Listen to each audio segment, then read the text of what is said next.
que tiene como título La conquista de Norteamérica.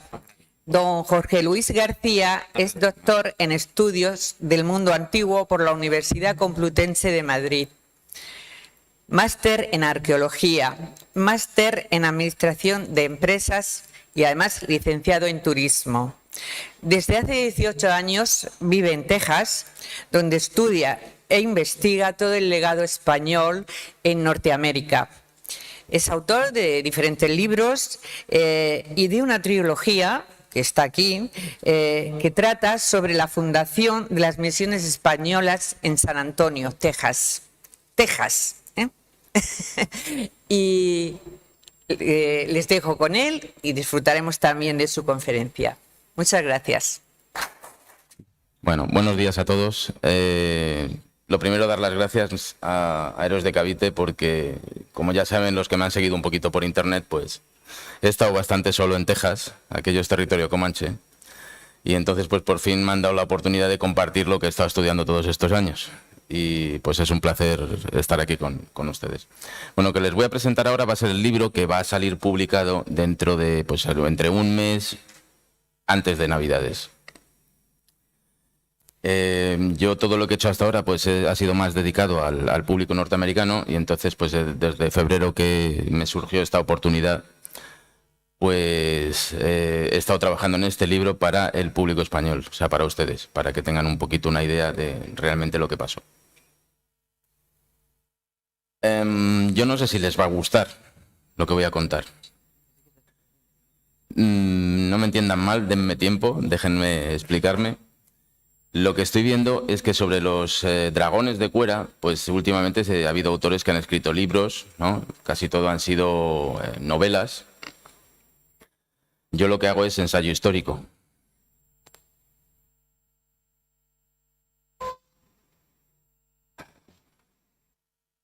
Ahí estamos. Yo lo que hago es ensayo histórico. Quiere decir pues que no me invento personajes para ponerlos dentro de un entorno histórico, sino que yo estoy hablando de documentos. En concreto para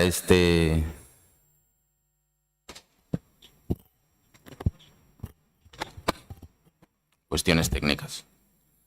En concreto para este libro pues he juntado unos 200 documentos aproximadamente, documentos que tienen acceso todo el mundo. Un 60% de ellos aproximadamente están en los grandes archivos que hay en América.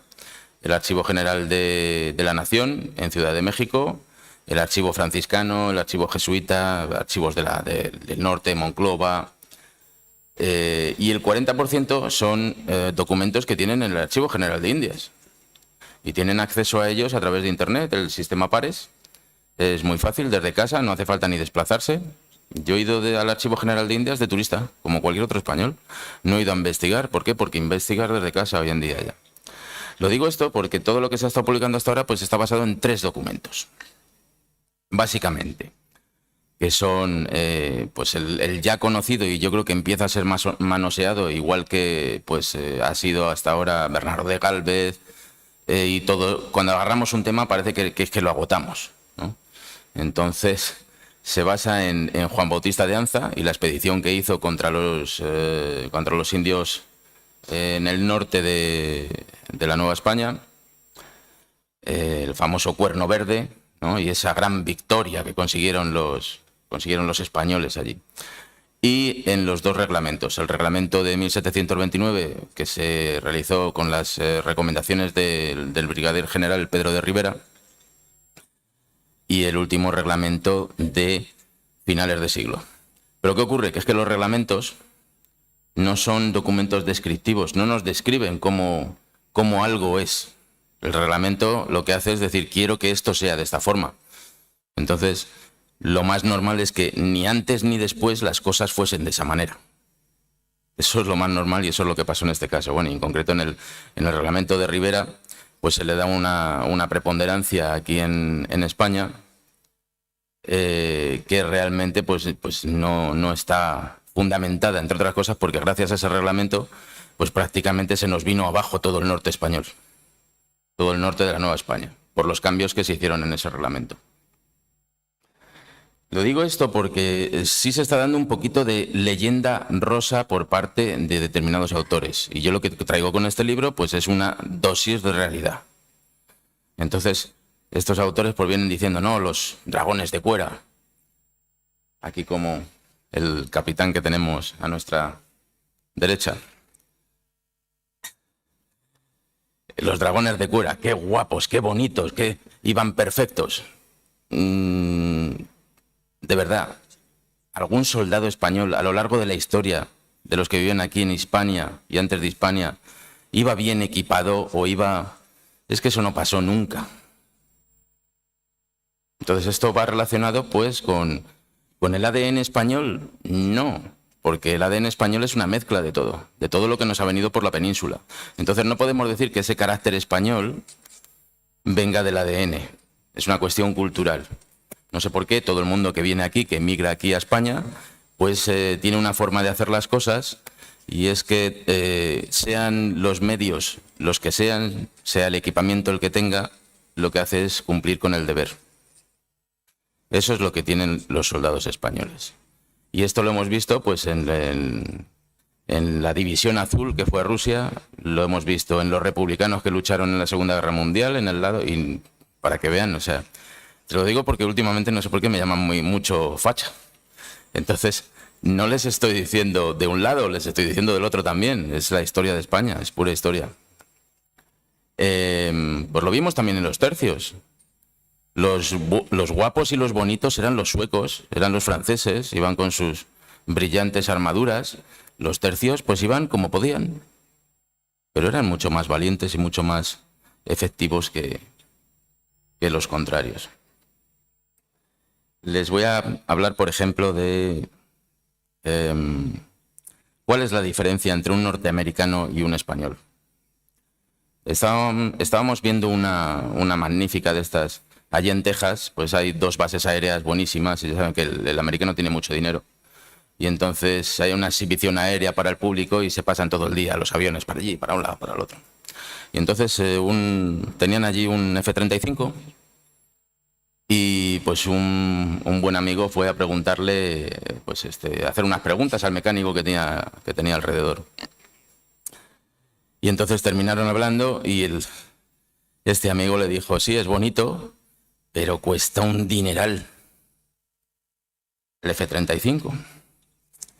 Entonces el americano lo que dijo, sí, pero lo que importa es que lo tenemos. Lo que importa es que el enemigo sepa que lo tenemos. Esto va en colación, pues porque la diferencia entre un norteamericano y un español, el norteamericano es eficaz, el español es efectivo. Al norteamericano, por ejemplo, va a Irak o va a Afganistán y le ponen McDonald's, le ponen Pizza Hut en sus bases. Eso nunca se lo pensaría un español. A un norteamericano le dicen, bueno, ¿cuánto va a costar esto? Son 10. Pues aquí tiene 10. Aquí tiene 2 más, ¿no? Para que tenga para el viaje. Y aquí nos quedamos con otros 10 por si la cosa se complica. A un español siempre le dirían, no, ¿cuánto cuesta esto? 10. Bueno, aquí tienes 4. Vete para allá. Y ya luego vamos viendo, ¿no?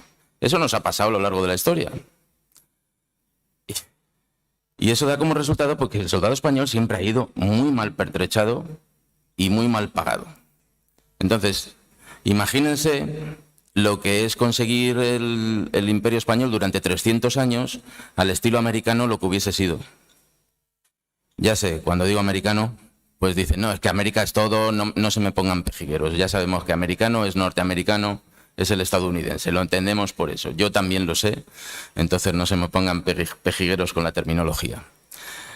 Eso es lo que sucede con el soldado español. Pero ¿qué ocurre? Que lo que tenemos en Norteamérica se nos está vendiendo por aquí por algunos autores como pues una leyenda rosa. La leyenda rosa de que los soldados españoles de Cuera iban arrasando con los indios, iban perfectos, iban... No, lo que tenemos en América es la épica de la derrota. Los indios allí nos derrotaron mucho y muy a menudo porque no podíamos ganar.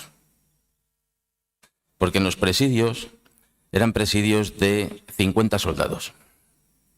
Y enfrente había 4.000 comanches. Eso no se podía ganar. Entonces, lo que teníamos allí no era una fuerza militar, era una fuerza policial. Los soldados de Cuera son una policía que trataba de mantener en paz aquel territorio. Trataba de mantener a los indios sin que se estuviesen matando entre ellos. ¿Por qué? Porque de esa manera, pues el territorio se hacía rentable. Podías abrir minas, podías establecer rancherías para ganado, pues el territorio se hacía rentable. Pero si tenías a 2 tribus de indios matándose entre ellos y matando a los españoles, los que han visto alguna conferencia mía anterior ya saben cuando hablo de españoles, es que todo el que vivía allí se consideraba español. Pero no quiere decir que fuese español de la península.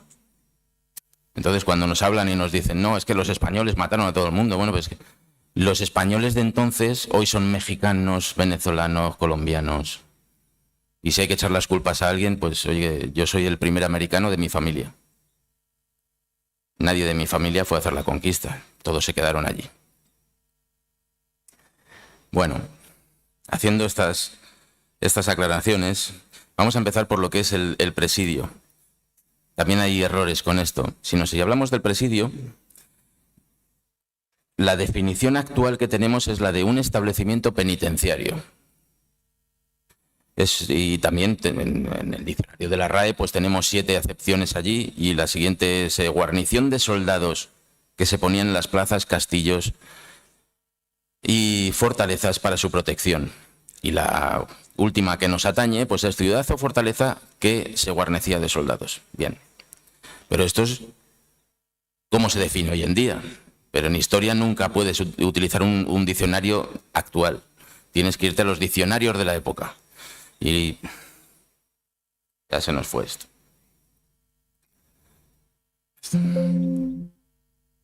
El diccionario de la época, los presidios vienen desde época romana, porque somos romanos, básicamente. El verdadero heredero del Imperio Romano es el Imperio Español, lo quieran o no. Entonces yo, o sea, los que saben de mí, pues saben que doy clase en institutos tejanos, en lo que es el high school, que es el instituto, o sea, previo a la universidad. Y entonces entré en una clase hace poco, yo doy clase de español, no me quieren de profesor de historia porque, bueno, pues van a tener muchos problemas. Entonces doy clase de español, pero entré en la clase de historia, y entonces en la clase de historia lo que tenemos es que el Imperio Español se reduce a una página en los libros de los estadounidenses. Ha habido 3 imperios que han cambiado el mundo tal y como lo conocemos. El primero fue el romano. Y no, hombre, los griegos. Sí, los griegos estuvieron antes, le enseñaron mucho a los romanos, pero el que cambió el Mediterráneo, el que cambió nuestra cultura, el que hizo que seamos romanos hoy en día, pues es el Imperio Romano. Después está el Imperio Español, porque cambió la fisonomía del mundo. El resto son imperios adyacentes. Sí, son importantes, los musulmanes, los distintos imperios musulmanes y otros, pero lo importante es el español. Fue el que hizo que Roma llegase a América. Y el último pues es el norteamericano, porque a base de tecnología pues ha cambiado el mundo. No porque sea quizá el que más nos motive, pero la tecnología es la que nos ha cambiado. ¿Se imaginan nuestros libros de historia sin que hablen de Roma? Pues los libros de historia de los norteamericanos no hablan de España. Una página. La vuelta al mundo la dio Magallanes y la terminó su tripulación. Colón era un italiano que fue a América. Esto es lo que tenemos allí. Entonces vámonos a la definición latina de presidio, que es presidium. Somos herederos de los romanos, como les he dicho. En aquel diccionario significa guarnición militar. No significa castillo. En latín, lo digo porque hemos entendido que presidio es la fortaleza, el fuerte. No, son los soldados que están dentro del fuerte. Porque en latín, el fuerte se llamaba castellum. Esto es un Castellum Arabicus, en la línea que tenían los árabes los romanos en Arabia. Qué casualidad, se parece muchísimo a las fortificaciones españolas que se han ido construyendo después. Este es el Castrum romano. Era más grande que el Castellum y ya se vivía allí dentro. Bueno, todo esto lo sabemos de nuestra historia. Lo único que ocurre es que la terminología es importante y no sé por qué hay gente que o no investiga lo suficiente o Somos romanos, pues entendemos de esto. Castrum, Castellum y Presidium. Esto es, pues, lo que se construía en América. Esto o esto. Este es uno de los de California. ¿Por qué digo esto? Porque muchos de los presidios no estaban fortificados. No les podemos llamar fuertes porque no estaban fortificados. Porque lo que hacían era construir casas de adobe, que se comía perfectamente las balas y sobre todo las flechas, y nadie podía entrar ahí. Lo único que había que proteger bien los tejados con teja romana o teja castellana, porque los apaches lo primero que hacían era lanzar antorchas y quemarnos los tejados de madera y de paja. Entonces muchos de lo que hay son sin fortificación. Esto es un fuerte americano, ¿no? De la época del salvaje oeste. Entonces te dicen, mira, es que los españoles hacían como los americanos. No, espere, era al revés. Es que los americanos heredaron todo el conocimiento que tenían los españoles en la conquista de Norteamérica y entonces lo hicieron igual que nosotros. Estos son dos dibujos que se han dado por supuestos, que hizo el marqués de San Miguel de Aguayo en 1720 aproximadamente, y vamos a lo que vamos, es que los presidios nunca tenían este aspecto, pero el marqués de San Miguel de Aguayo, que era una persona muy dinámica, pues entonces, y de mucho dinero, en esa expedición que hizo en 1722 a Texas y fundó no, él no fundó, ya estaba fundada, pero fue a recuperar lo que es los adaes. Entonces dijo, los presidios tienen que ser así. Bueno, esto es un castillo que se puede tener perfectamente en cualquier ciudad española para defenderse de potencias como los ingleses o los franceses. Pero es que esto a los indios les traía sin cuidado. Los apaches atacaban de noche, eran un grupo de 10, 12, y solo subiéndose unos a otros, pues saltaban el muro. ¿Qué quieres tener unos muros de esta forma? Y más con piedra, bonitos. Nos estamos creyendo que esto fue realidad. No fue realidad. Allí llegó el marqués de San Miguel de Aguayo y dijo, déjenme, que esto lo hago yo. Entonces tiró las líneas, dejó pagados 50.000 ladrillos de adobe para que se construyesen las fortificaciones, para que se hiciesen estos presidios, y a los 3 días se fue.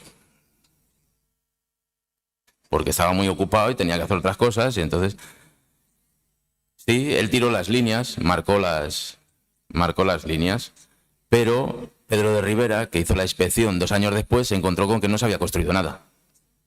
Absolutamente nada. Entonces, no podemos llamar a los presidios fuertes. Son el grupo de soldados, hay que dejar esto bien claro. Bueno, el que tienen a la derecha, la foto que tienen a la derecha es el supuesto presidio de San Antonio de Béjar. Esto es lo que había en realidad. Se parece como un huevo a una castaña. ¿Por qué? Pues porque los soldados de los presidios al final lo que iban a hacer era poblar el territorio. Muchos de ellos iban con sus familias, se establecieron allí y ya pues cuidaban el territorio. Necesitaban casas, no castillos. Y entonces pues esto es lo que ven ahí, es la plaza de armas, que pues en 1730 y pico le construyeron la iglesia en el centro de la plaza de armas. Y luego los americanos han llegado y en ese centro de lo que quedaba de la plaza de armas han construido su ayuntamiento. Y entonces se la van comiendo pedacito a pedacito, nos van quitando nuestra herencia allí. Tenemos, esta se la voy a contar después si tenemos tiempo porque me han cortado. Yo quería hablar mucho más, entonces me han cortado. Bueno, aquí vamos a tener 2 fotos, ¿verdad? ¿Qué diferencias ven? Yo se lo digo. La de la izquierda es una familia española de la península. La de la derecha es una familia nativa de coahuiltecos en San Antonio de Béjar. Oiga, que lo que tenemos que tener claro, clarísimo, es que lo que los españoles llevaron a América fue España. No fueron a maltratar a los indios, lo que llevaron fue España, y los indios pues aprendían a comportarse como españoles, ni más ni menos. Cuando nos dicen, por ejemplo, algún indigenista mexicano, alguno que me he encontrado, dice, bueno, miren, la historia de los aztecas no podemos creer a los conquistadores porque es la historia de los vencedores. Tampoco podemos creer a los conquistados después de la conquista porque están influenciados por los conquistadores. Bueno, pues entonces, ¿cómo sacamos la historia de los aztecas?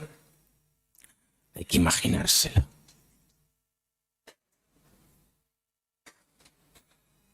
Bueno, pues para imaginar no tenemos documentos, pero si quieren saber cuál es la historia de América, de los indios, cómo vivían en América, pueden ir y sin ofender, o sea, yo conozco bastante España, pero sin ofender, pueden ir a ese mismo momento histórico, pues a cualquier pueblito de Soria, de Huesca, de Zamora, de la España.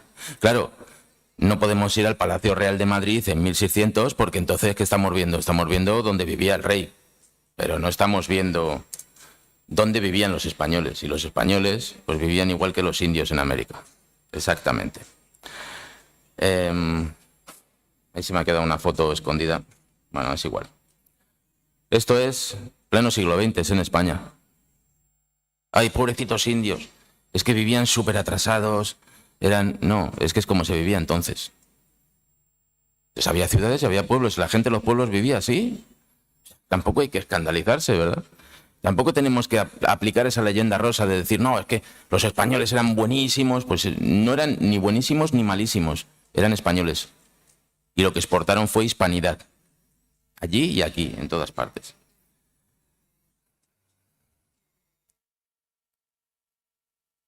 Esto es la América profunda. ¿Vale? Siglo XIX. Nueva York. 1920, me parece que es esta fotografía. No hay alcantarillado, hay un caballo muerto, la gente es pobre. Entonces, claro, es que nos vienen los norteamericanos y nos dicen, oh, los españoles, qué atrasados. Qué atrasados eran. ¿Cómo vivían? Nueva York, 1720. No, váyanse hoy en día a un barrio de Detroit. Siglo XXI. Esto ya se lo he contado. Bueno, no sé cuánto me queda, 1:35, un segundo. Ahora ya solo de palabras, les voy a explicar un par de cosillas.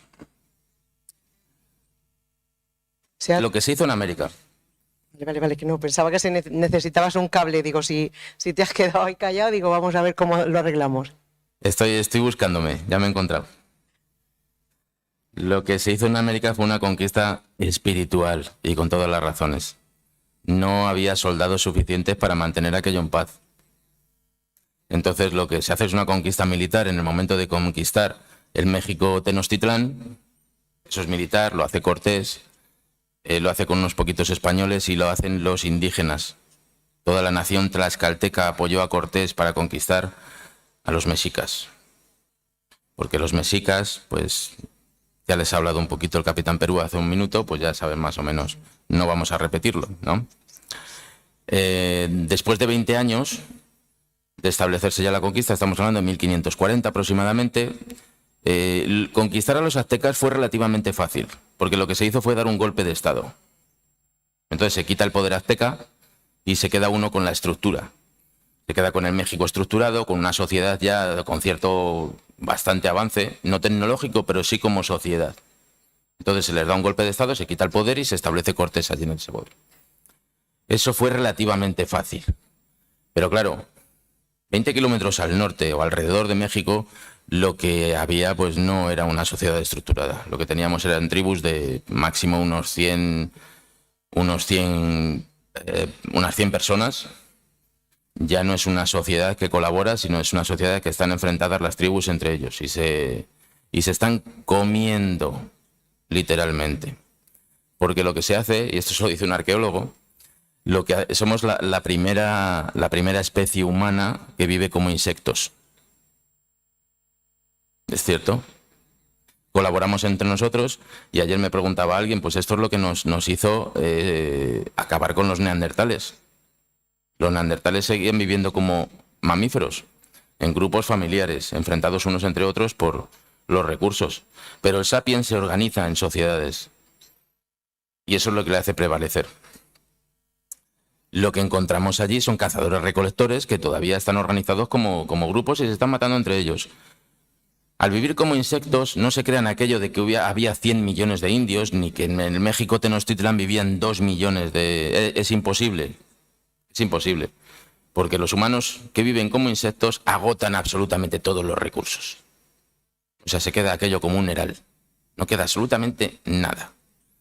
No quedan ni verde, ni queda amarillo, ni quedan animales, ni quedan absolutamente nada. Entonces, el ser humano, toda nuestra historia, lo que hemos necesitado ha sido proteínas.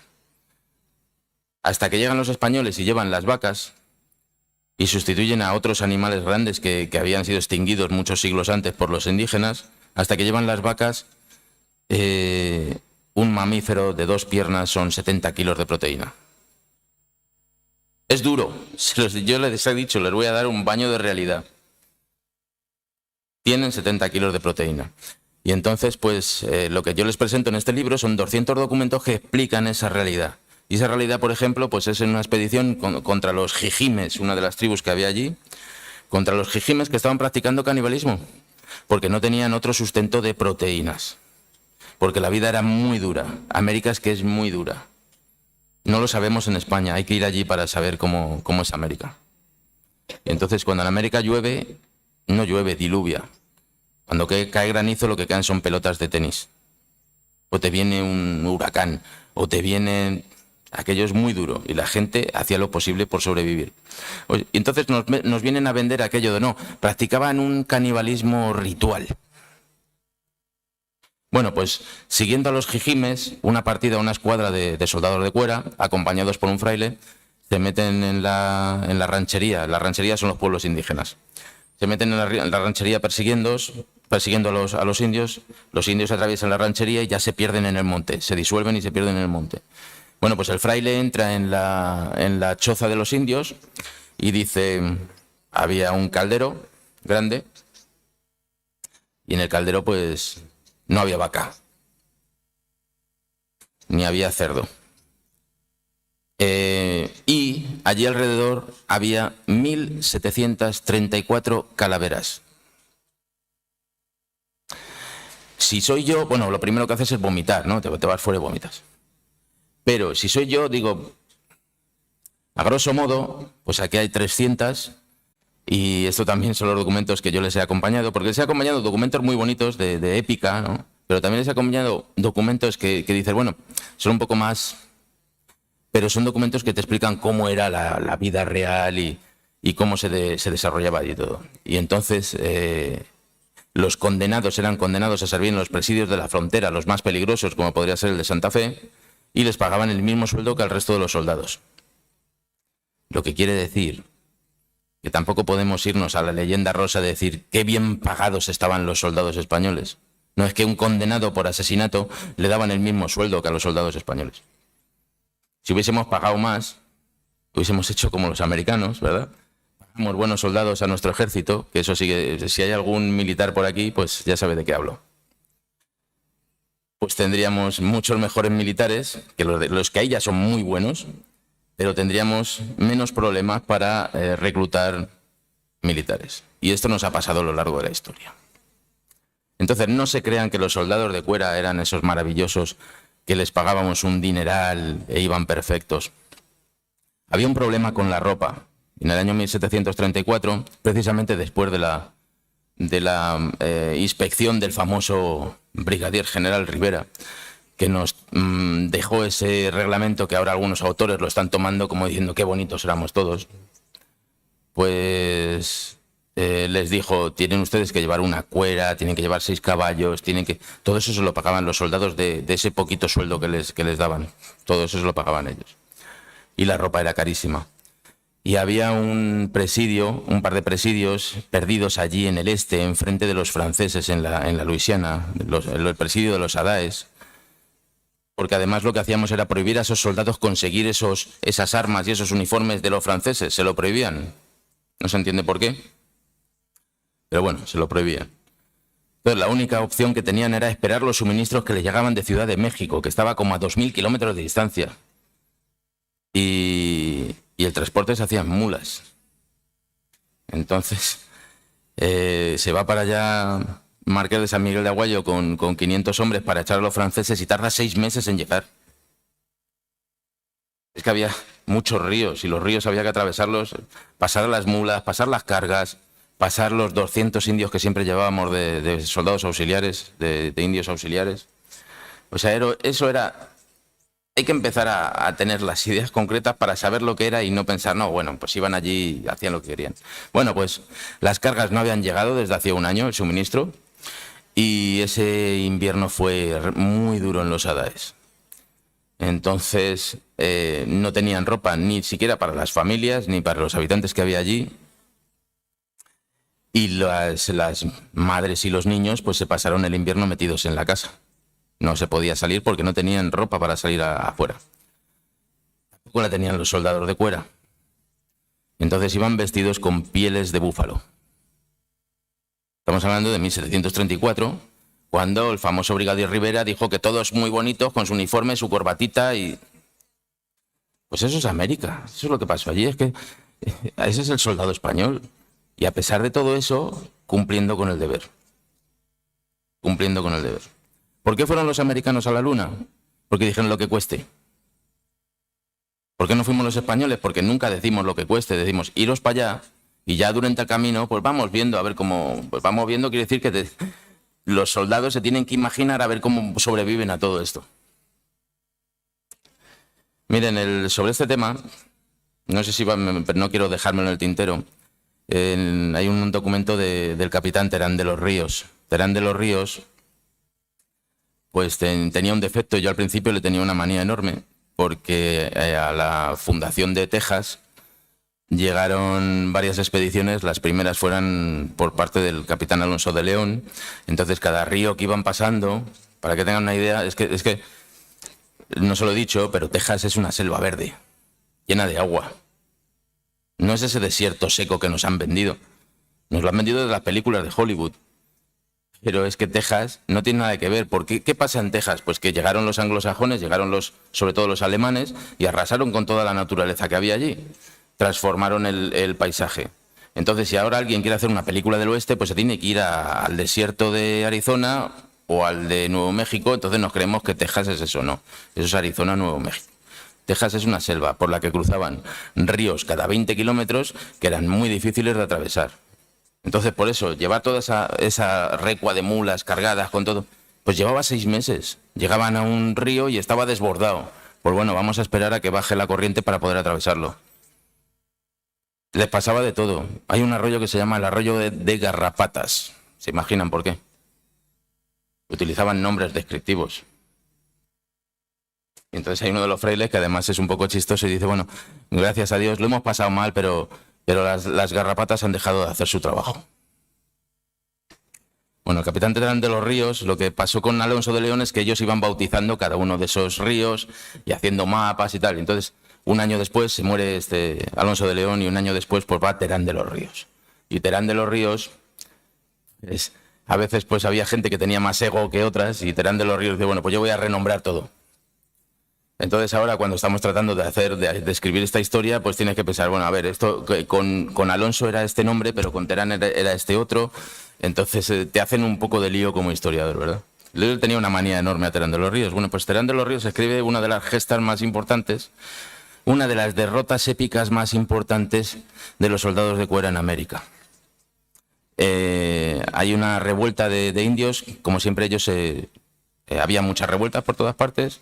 Cada vez que se vivían en una misión se revolvían y entonces, porque se habían enfadado por la razón que fuese, mataban al fraile o a los 2 frailes, a todo español que viviesen por allí, se llevaban los caballos y las vacas y se iban al monte.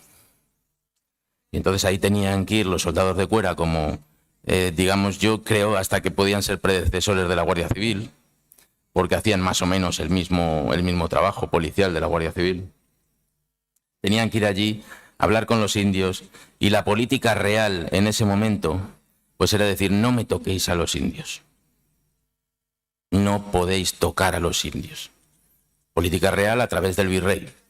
Entonces para allá iban los soldados de Cuera, hablaban con los indios, les pedían por favor que bajasen de la montaña a volver a vivir en las misiones, y la condición era, no, os perdonamos todos vuestros crímenes, pero tenéis que bajar a las misiones. Estamos hablando a lo mejor, pues habían cargado a 10, 12, 20 españoles, criollos, mestizos, los frailes. Tenéis que bajar, os perdonamos, y además os vamos a dar un cargamento de ropa. La ropa era carísima, y a los indios, claro, les gustaba vestir como españoles. Un cargamento de ropa para toda la tribu, para 100 personas, 200 personas, un cargamento de ropa.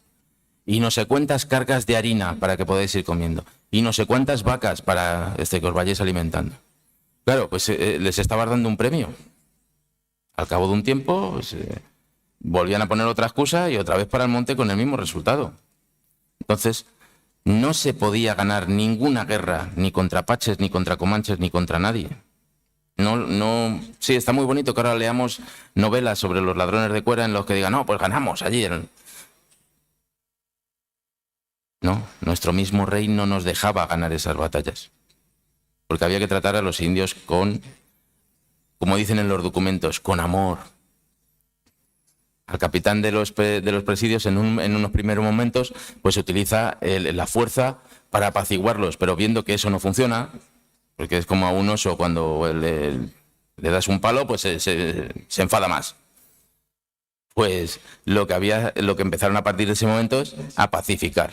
¿Cómo se les pacificaba? Con regalos. Y esto tiene que ver también con el tema de los dineros que nos llevamos de América. Fíjese cómo todo va enlazado, ¿verdad? Los dineros que nos llevamos de América. Entonces estaba el quinto real, el 20%.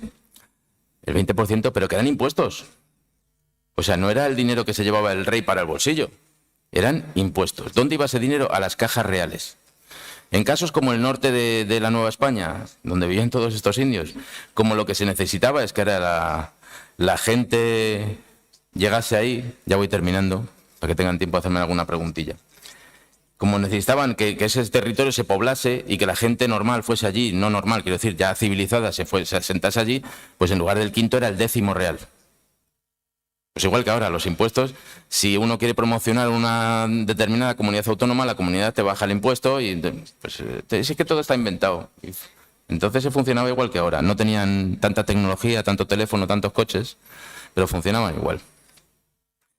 Bien. Lo que se hacía era una concesión de minas, por ejemplo. Entonces una mina, el propietario de la mina había pagado un dinero por quedarse con la mina y si sacaba plata bien y si no, pues ahí te quedas. El 80% salía para ese señor.